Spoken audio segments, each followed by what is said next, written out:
په هیواد کې د پولیو یا د ماشومانو د ګوزار ناروغۍ له منځه وړلو لپاره د عامه روغتیا وزارت هڅې دغه وزارت په خبر پاڼه کې نن دونې د شمال، سویل ختیځ، لویدیځ، سویل ختیځ او شمال ختیځ مرکزی حوزو په شلو ولایتونو کې د پولیو واکسین د تطبیق فرعي کمپاین لپاره خبر ورکړی دی.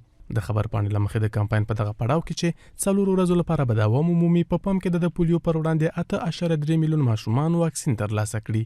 د هیواد په شلو ولایتونو کې د پولیو واکسین دویم فرعي کمپاین پیل شو.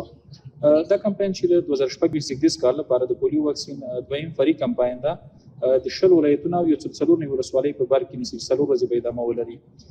دغه کمپاین په جریان کې به د 8.3 میلیونه په شاوخوا کې له 15 کلونو کم عمر ماشومان واکسین شي. د عامه روغتیا وزیر نور جلال جلالی د دې کمپاین د پیل په مناسبت دغه ناروغي بشپړ له منځه وړلو لپاره لږمن ډاډ ورکړی او د هیوادوالو په تیره بیا دنیا عالمانو پر ګډون هم ټینګار کړی دی.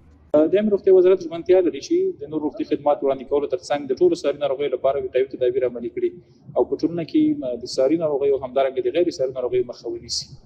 موږ له قومي مخورو علما کرام او د کورونو مشرانو څخه هیله لرو چې په سیمه کې زموږ له واکسیناتورانو سره مرستندوی اوسي.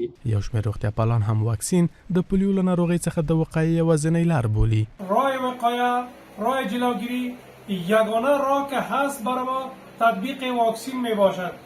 یعنی ما میتونیم که توسط تطبیق واکسین برای اطفال خود از بیماری خطرناک و کشنده پولیو جلوگیری و وقایه کنیم. تر دې وړاندې د عامه روغتیا وزارت شمیر ورکړی و چې د روان زیږدیز کال له پیله له 15 کلونو کم عمره 12.1 میلیون ماشومانو د پولیو واکسین ترلاسه کړی دی.